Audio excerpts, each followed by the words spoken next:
Hi everyone, welcome to my channel.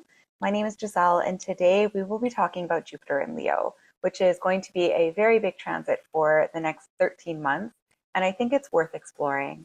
So Jupiter entered Leo on June 30th, and it entered Leo and immediately started a square with Chiron and an opposition to Pluto. But before we get into that nuance, let's just talk about Jupiter and Leo in general. So with Jupiter and Leo, the general theme will be expanding, expressing, leading, and creating from the heart, rather than from a place of ego. Leo can rule the heart, but it can also rule ego. So if you want the higher expression or to lean into the higher expression, it is the authentic radiance that lives within you that is wanting to be expressed, and your willingness and the courage that you have within you to express that. The sun rules Leo, and the sun is the center of our solar system. All of the planets revolve around it. Everything revolves around the sun, and the sun is the giver of life. It has a brightness, it has a warmth, it has a generosity, and it's not afraid to shine. It just shines. It is what it is. It's this big ball of fire that gives us on Earth life. And the sun has a magnetism that naturally places the planets in its orbit. Leo is the same thing. It has the same energetic quality as the sun. It has a natural magnetism, a charisma, a joy, a life-giving essence and radiance that naturally draws people in, that pulls people into its orbit, into its presence. And Leo has got a very, very beautiful energy in terms of this like childlike, playful expression. Leo comes after Cancer in the zodiac. Cancer is a sign of home and family, and it really, on the deeper level, creates our emotional safety. It creates that like level of emotional safety that we are able to grow up and out of. And as Leo comes after Cancer, we are now, as a child, feeling safe enough to grow and to express and to explore the world out in front of us. When you watch children, they don't play and create and paint and build Lego and do all of these things for the applause or for the recognition of others, although they may show what they've created after the fact, but they're not entering it thinking, I need to paint this painting for such and such person, and this is what they want, and this is what I have to create. It's not fun like that. When a child plays, when a child expresses and tells stories, it comes from a place that is deep within them. It comes from their own unique essence, their own authentic self, that place within them that cannot be replicated by anyone else. It comes from their heart. When there's music, they dance, they don't care who's watching. When they play, they don't care who's watching, they create whatever stories they want. And they bounce off of each other, like they work together, they bounce off of each other. One child's creation and inspiration and imagination is going to inspire another child's creation and imagination and inspiration, which is going to reflect onto the child that interacts with that kid. So it's like a ripple effect outwards, just like the sun, right? The sun gives life and light, and children reflect the sun so well. This is why Leo represents children. When we have Jupiter in Leo for the next 13 months, we are going to be reminded of how to express from this authentic, creative piece of us, this part of us that comes from the heart rather than from ego or from trying to achieve something in some way, shape, or form. It's not performative. It's more just, it is what it is. I am who I am. This is what I have to give. I'm putting my whole heart out there, and I don't care who's watching. I don't care who has an opinion. This is me. And I think that when we express or experience that creative aspect of ourselves, it's not going to come from this place of performing for someone else or trying to seek out the validation and the fame from others, or the recognition rather from others. We are going to be creating and expressing because it's joyful for us and because it makes us feel some type of way. It makes us feel like we are liberated from expectations. Jupiter and Leo can naturally draw in recognition because we are being expanded on an individual level. So the question in this again will be, are you creating from your heart space, or are you working from a place of ego? Are you leading from your heart? Or are you working from that place of ego where you're really trying to just like feed your ego and feed your pride and feed your vanity and like drop into that shadow aspect of Leo rather than embodying the higher qualities of Leo? Every sign and every planet has the higher vibrational qualities and the lower vibrational qualities. And for the next 13 months, we are going to be experiencing both sides of this. Leo represents leadership, and Leo is the type of leader that is just a very natural leader. It's not the type of leader that is like authoritative and finger wagging, or with leader that uses like fear and coercion to get what they want, or like, power and fight to get what they want. Instead, Leo is the type of leader that provides inspiration and that magnetism that naturally draws people in and people want to follow that leader. And it's interesting. If you look at the sun again, the sun shines its light. And when the sun shines its light and we are in the season of spring, you begin to see the flowers bloom. And sunflowers in particular tend to grow up and face the sun, apparently. I don't know that for sure, but I will tell you, I have a peace lily plant. And when that plant was in the shade or not by a window, I was only getting green leaves. And as soon as I placed it by the window, I have about 25, I'm looking at it right now. I have about 25 of like the red lily pieces, the peace lily petals that are just so beautiful. Like they bloomed, they flowered, and it's just so beautiful to see how something can come out and like be expressed just from the radiance of the sun. The sun is not telling the flowers to bloom. It just gives its light and the flowers naturally bloom. It draws out that creative beauty from them through the inspiration of its authentic expression. Jupiter is a planet that represents expansion and growth and magnetism. There's that word again, magnetism, and magnification. It's considered the second sun of the solar system because it's so big and it has such a strong magnetic field. And with that, it draws in opportunity, it draws in blessings. It is also considered a protector. Apparently, its magnetic field provides a layer of protection to the Earth from the world at large, or from the universe rather at large. Everything that is beyond Jupiter, if anything is coming towards the Earth, it will typically get caught up in Jupiter's orbit before it has time to pass through. So for that reason, Jupiter can protect. It provides that element of protection. Jupiter under that realm or under that light can represent our guardian angels or anybody who provides protection for us. One thing I want to say about Jupiter is this expansion piece. We always hear Jupiter expands, and it is absolutely true.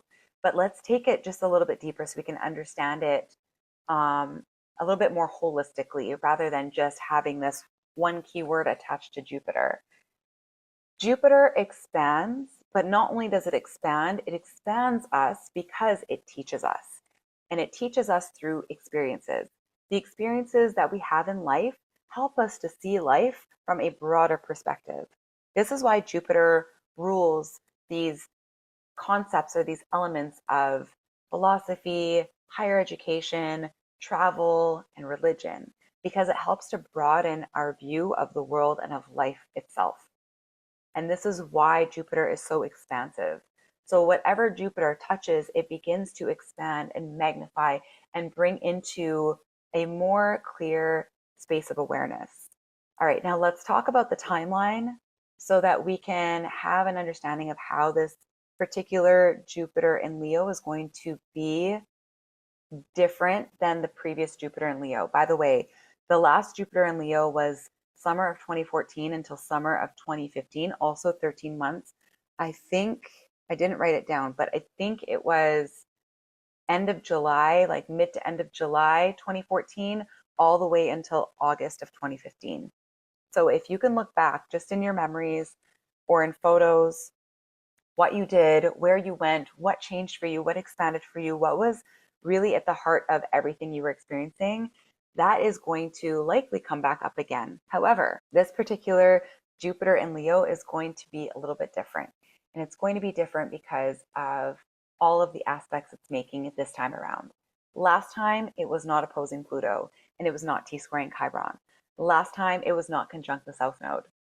In fact, it was actually in a sextile with the South Node, which is a very supportive and opportunistic aspect, and a trine with the North Node. This one, Jupiter is going to be involved with the eclipses, and it's going to make the South Node that much bigger.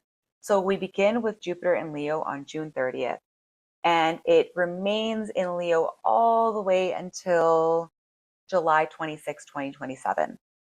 Immediately right off the bat, Jupiter is in an opposition with Pluto and is squaring Chiron. So we have this T aspect, this T square. Jupiter is here, Pluto is here, and Chiron is here. And Chiron in Taurus is going to bring up any wounds that we have around our stability, our grounding, our foundation, our body, our physical environment, our physical experience of our body and our senses, any wounds that we have around our value and self-worth. I think the value and self-worth piece is going to be more prominent than anything because of the Jupiter in Leo and wanting, or this need to revisit and re-express the truest piece and part of ourselves. And then we have Pluto in Aquarius. Pluto can represent fear, obsession, shame, power, control, all of these things that are sort of buried within us that we don't want to look at. And Pluto can represent destruction, but the destruction happens when something is exposed. And I feel like Pluto is the excavator, right? Like it digs things up and it pulls things that have been buried up to the surface so that it can be faced. And anything that is not aligned with your authentic self is what's going to break down. So with Pluto and Aquarius, a lot of what we may be exploring is how much, and in this opposition, in this conversation with Jupiter and Chiron, how much of your expression, your self-expression, is shaped by society, societal expectations, and societal norms. And are you willing to break free from those boundaries to explore and experience something greater that comes from your heart space? I think that another piece of what we'll be exploring over the next year is Pluto in Aquarius is a representation of AI. And I think that our creative self-expression is being dampened by AI. And I've noticed a lot of people are starting to sound the same. And when people start to sound the same, you start to wonder and question, is this script written by them? Are they speaking from their own place, their own authenticity, their own authentic place within their heart? Or are they reading a script? The idea might be theirs, but if they are reading a script and they sound the same as everyone else, Pluto is not this, it's this. Jupiter is not this, it's this. Then we're not really truly expressing authentically, are we? We're not truly showing the world and showing others what we have to offer. Why hide behind a robot when the robot cannot replicate you and who you are and what you have to offer? I think that's going to be a huge theme, especially right now as we experience this Jupiter opposition to Pluto. I think that's going to be a lot more prominent. I don't know. Maybe it won't be. Maybe it will. I think it will be. I'm starting to notice it. I've been noticing it. And it's just very interesting. Meanwhile, as I use my virtual background of Jupiter in the constellation, it's supposed to be in the constellation of Leo, but I don't see the constellation of Leo. Fine, it's Jupiter. We're talking about Jupiter. So I think that's going to be really interesting to watch unfold.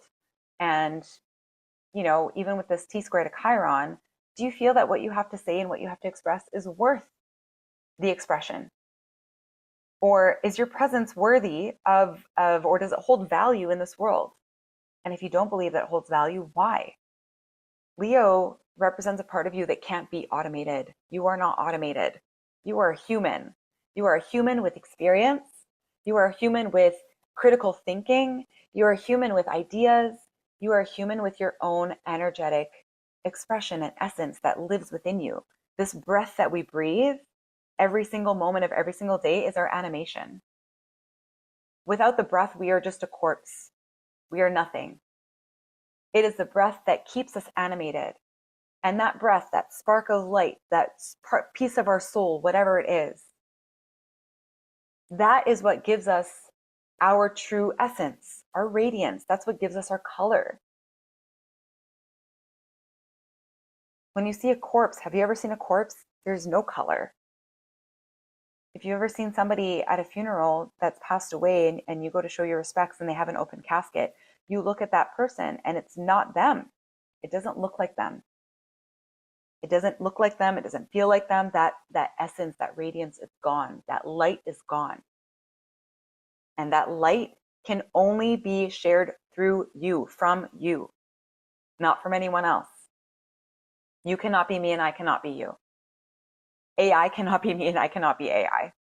Anyways, just something to think about. Okay, moving on. So we have that T-square. That's going to be the most prominent from June 30th, right when Jupiter enters Leo, all the way until the middle of August. And then we have the lunar nodes changing signs, the middle of August. I think it's August 18th is what I have written down. Around August 18th. I use the mean node. Some people use the true node, so the dates will be a little bit different. That's fine. When the lunar nodes change signs, the south node will be entering Leo. And the south node typically represents the shadow aspects of that sign. The shadow aspects of Leo, once again, are going to be pride, ego, vanity, being overly dramatic, and shining so bright that you don't see anyone else. You don't see anyone else. Instead, you just burn everyone around you. One more, being stubborn. Because it's a fixed sign, the fixed signs have that quality of being stubborn when they get really, really fixated and stuck in their own essence, their own whatever it is that they're expressing, right? With Taurus, it's like hoarding. It's like I'm holding on to everything and I'm not going to let it go. And with Aquarius, it's like we're stuck with our own ideologies and our own thoughts and our own ideas and opinions, and nobody else's matter. And with Scorpio, that stubbornness comes with like that emotional attachment to maybe grudges or like, experiences or even just attachments to people, emotional attachments to people. With Leo, that stubborn quality is like me, me, me, and only me. I am the center and nobody else matters. So be mindful of those shadow qualities, because those shadow qualities are going to come to light and we may see them in others, but that doesn't mean that we are not expressing some of that within ourselves. We are all human and we all have aspects within us that contain shadow qualities, and that's okay. It's a part of being human. And it's a part of having experiences in life that make us human, that give us that Jupiterian quality of cultivating wisdom and learning deeper, expanding or broadening our awareness and the knowledge that we have, the knowledge base that we have. We need to have these experiences in order to develop this broader awareness of life and the meaning of life, and to have more meaningful relationships. On August 12th, we will have a Leo solar eclipse. It's going to be an eclipse. The south node will still be in Virgo, but the sun will be within, they say 17, 18 degrees. When the sun is within 17 to 18 degrees of one of the lunar nodes, we are now in eclipse season. So eclipse season starts, I think it was August 5th. And the sun will be conjunct Jupiter, still 5 degrees away, but still close enough. And then we'll have the solar eclipse.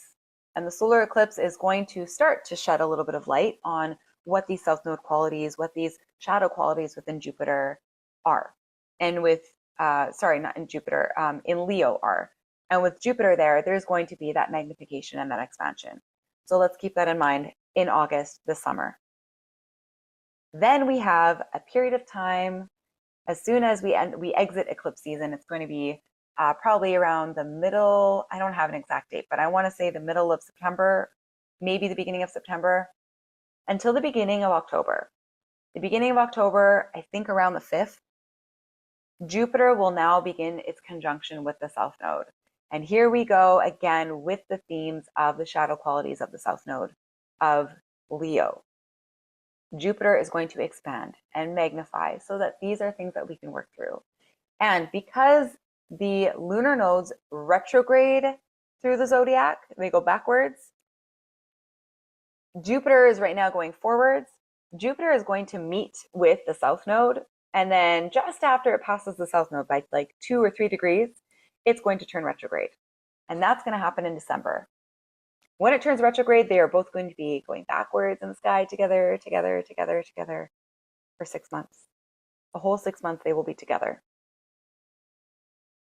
Jupiter will be retrograde until April 12th,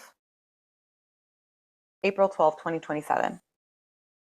And then it will go direct, and the South Node will continue on its journey of retrograde motion for the remainder of its time in Leo.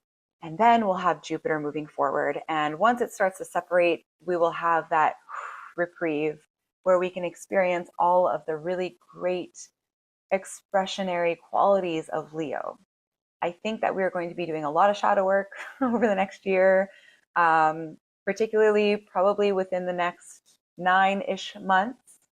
But it's going to be good because once we get that all cleared out, then we get to really live in the true essence of what Leo represents, right? Leo represents this like sunny energy. It's a sunny disposition.